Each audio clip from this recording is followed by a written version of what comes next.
In the 90s, Resident Evil had transformed Capcom's image from that as a company producing quality arcade titles for all ages to one that could produce high quality, adult-oriented games focused on home consoles. The games were a huge hit, and naturally, that meant more of them. Working on the team as a designer for the first game was Hideki Kamiya. As a young person, Kamiya was obsessed with games, with one in particular taking up his mind. He loved Gradius, to the point where he would daydream about it in class and draw the ships, and at one point found a 50yen piece on the ground and immediately went to the arcade to spend it on a game. He would later be influenced by action games like Castlevania. Feeling that what made those games work was its progression, he felt as if he was really progressing through a castle, with the story being told through its level design rather than a narrative, which really impressed him. Despite his praises, he did notice their flaws. He didn't like that you couldn't change your jump in mid-air or cancel your attack and turn against another enemy. This made him realise that the games he wanted to make would be all about responsiveness, and is what led him to being very hands-on when he got his chance to direct a game. Hideki Kamiya had been promoted to the position of director for Resident Evil 2, but felt himself somewhat creatively boxed in. He did not have free rein, and had to make sure that the game was made in such a way that it would still cater to fans of the original, maintaining the same world and gameplay structure that fans enjoyed. He wanted to make the game less about horror and more about action, but wasn't able to within the confines of that project. He was again appointed to make a sequel, and this time tried from the ground up to make the game the way he wanted. He wanted to take the features that Resident Evil used to create horror, such as the animations, effects and music, and use those to instead create a speedy action experience with great impact. Noboru Sugimura crafted a story for the Resident Evil sequel which took these ideas into account.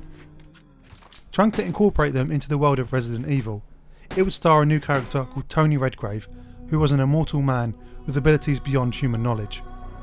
Superhuman abilities would be based on biotechnology, as per the franchise, and part of the story revolved around him solving the mystery of his powers. Eventually, they realised that the game was moving too far away from Resident Evil.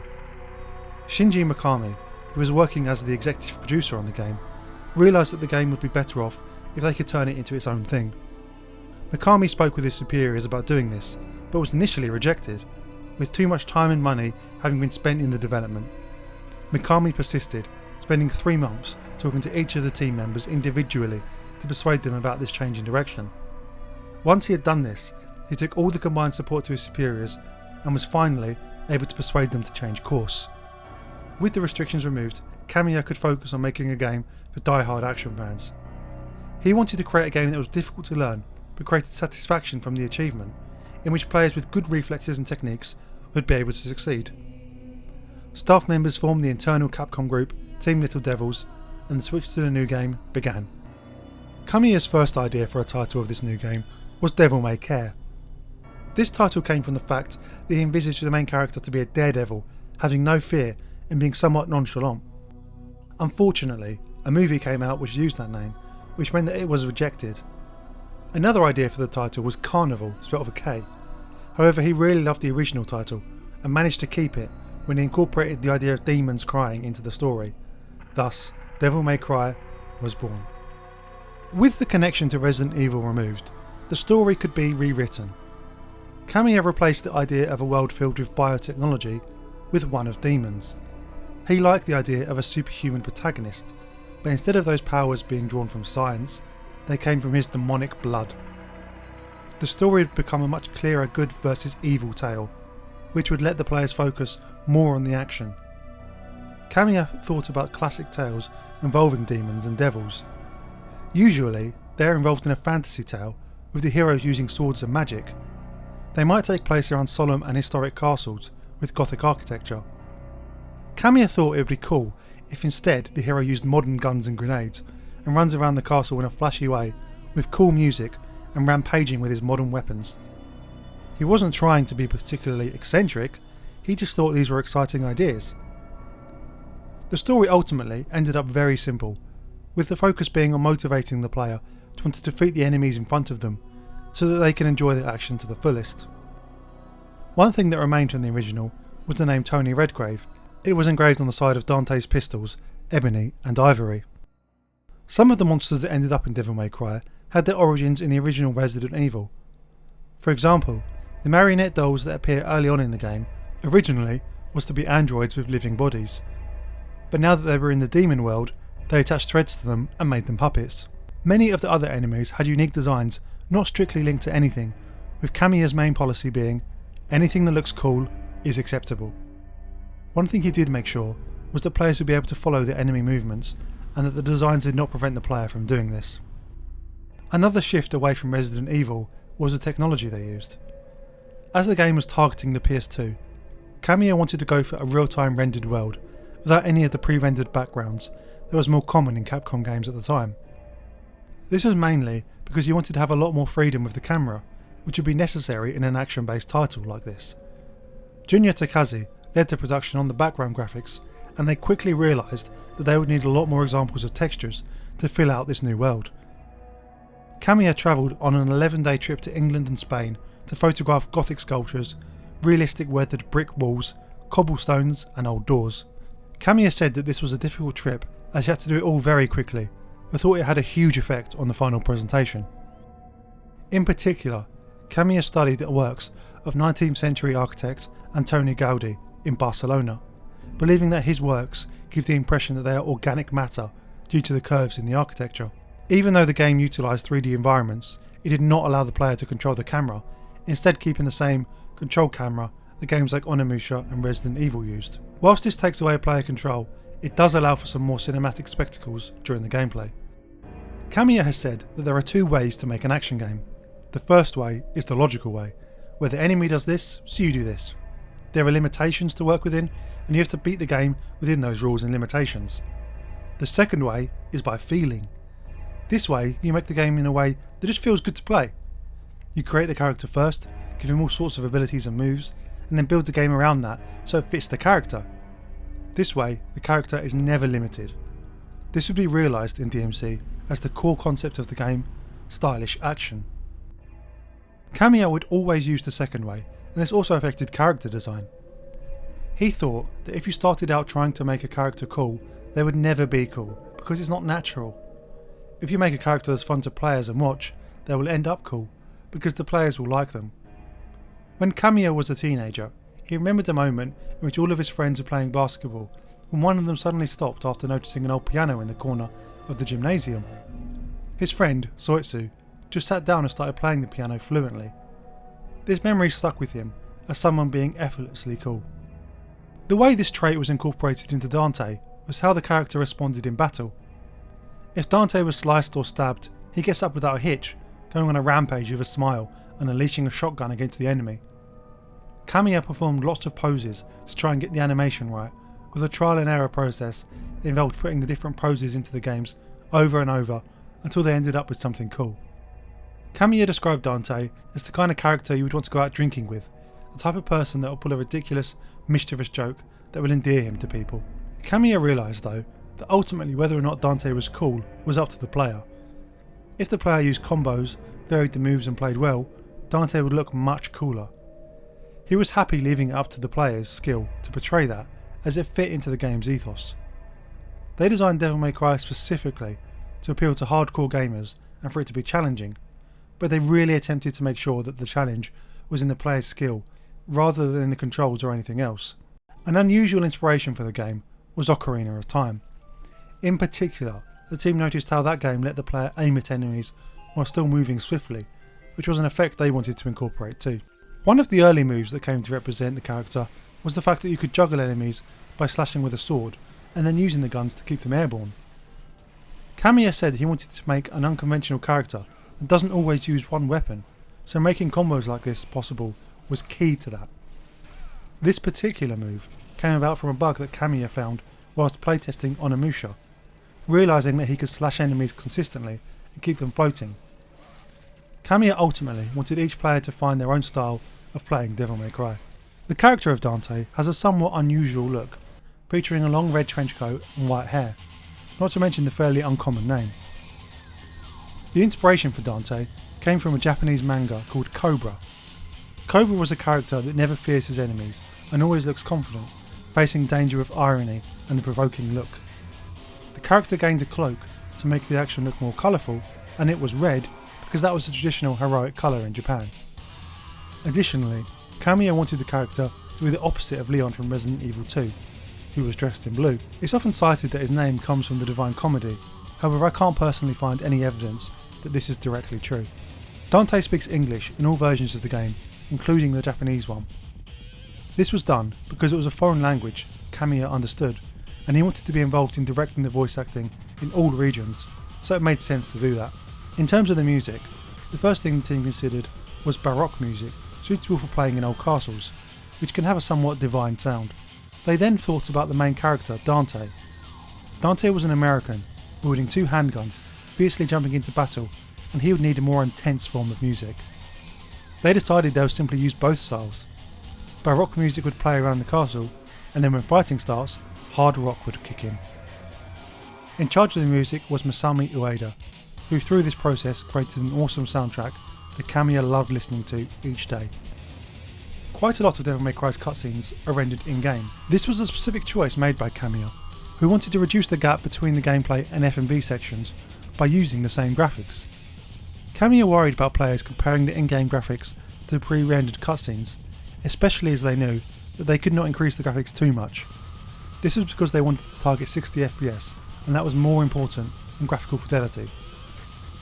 Ultimately, they managed to make quite a lot of the cutscenes in-game, but was not able to achieve all of them using the PS2 hardware, with the remaining FMVs being produced by Digimation Corporation. A change that was made very late in development was to add a mission system. Earlier versions of the game played much more similar to Resident Evil, in which you progressed from room to room, collecting items, then backtracking and reusing those items to open up new areas, allowing a freedom in the exploration. Kamiya realised that this type of gameplay just wasn't meshing well with the game he wanted to make.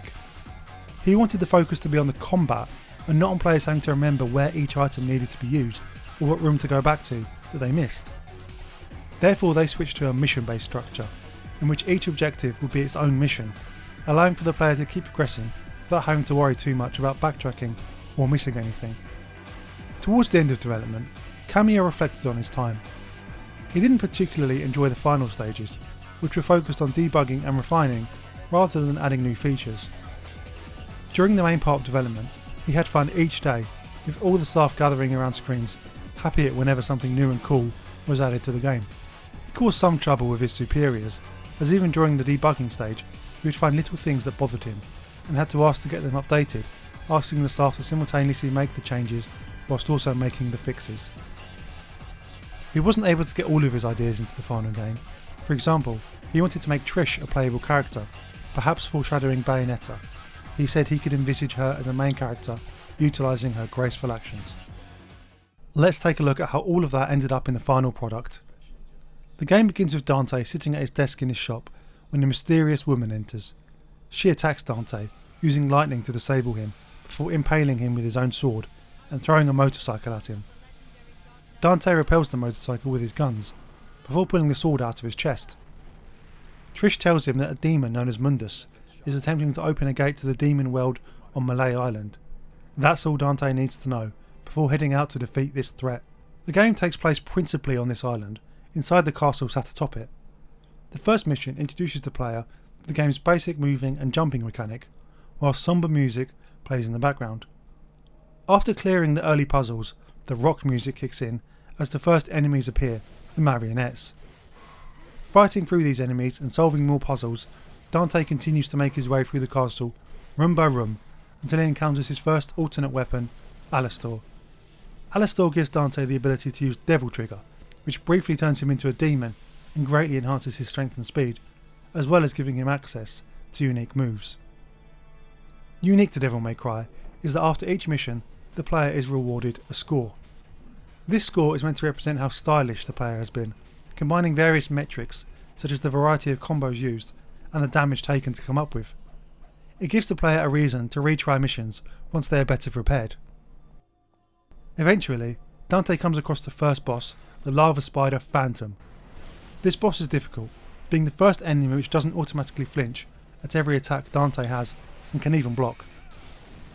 This requires more strategy and precision from the player to beat, and cannot be easily defeated just by button mashing or not using thought. Phantom will chase the player across the castle popping up in several more missions. After solving more puzzles and unlocking various areas, the player will encounter the game's second boss, Nilo Angelo. Nilo is different in that it will parry and riposte Dante, encouraging a more methodical encounter. After battling through further sections of the castle and the underground sewer, the final battle with Phantom takes place, where this time Dante defeats it for good. Along the way, the player will unlock more weapons such as a shotgun, grenade launcher and Ifrit, the Flame Fists.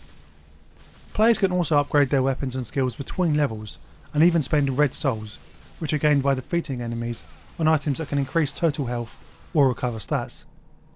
The player has access to a whole host of different moves necessary to defeat the demonic horde, which can be combined in all sorts of ways, alluding to the stylish action the game intends. Further boss battles entail, with more encounters with Nilo and a giant griffin, before Dante ends up at an underwater ship.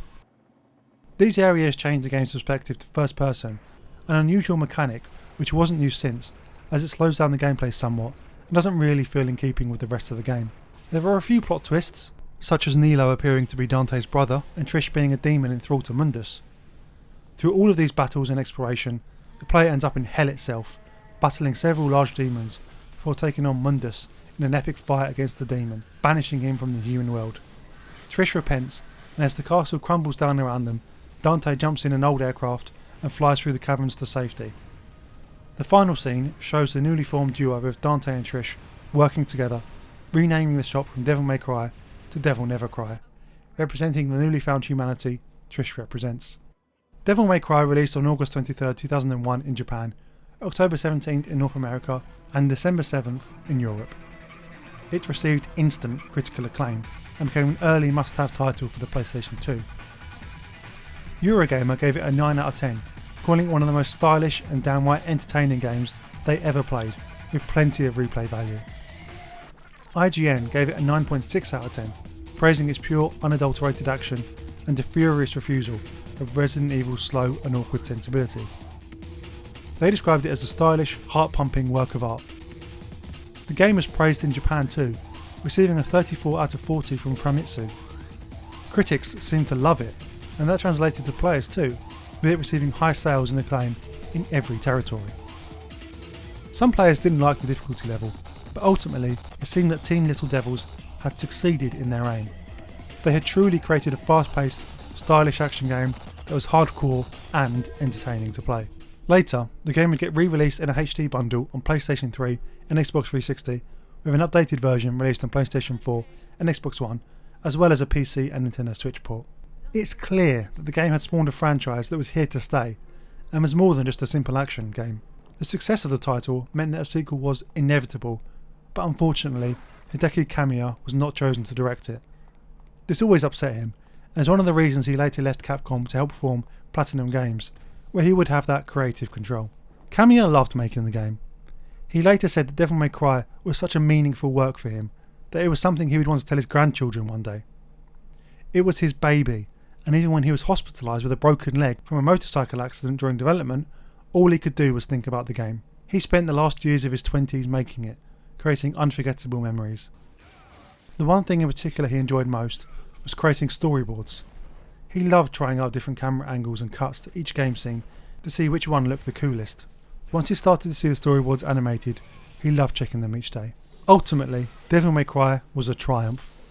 The team succeeded in creating the game they set out to make, and Kamiya forged his vision through, even managing to delay the development of Resident Evil sequel in doing so. It was clear the team had fun creating the game, and the theme of coolness and stylish action permeates every pore. Devil May Cry practically spawned its own genre, with plenty of other studios releasing hack and slash games with a very similar design. But few could ever match up to what Devil May Cry had. It wasn't a simple formula that any developer or publisher could just copy, because it was all about the feeling. It was all about what felt cool, and I think we can all agree Devil May Cry is cool. Thank you so much for watching this video. Devil May Cry is one of my favourite ever games, and I had a lot of fun revisiting it for this video. You can see on screen right now the credits from the game, which features a lot of the names I didn't have time to talk about in this video, but should still get the praise for their part in its creation. If you like this one, you can do me a favour and subscribe to the channel, give it a like and maybe a comment or a share if you're feeling generous. Additionally, I also have a couple of other channels I'm working on. One is a movie channel called Cinewell, and the other an anime channel called Jordan's Anime Channel. There's no content on them yet, so if you want to see when there is, give them a subscribe in advance. Finally, if there are any games you want me to cover, you can leave a comment here or catch up with me on Instagram or Threads. Goodbye.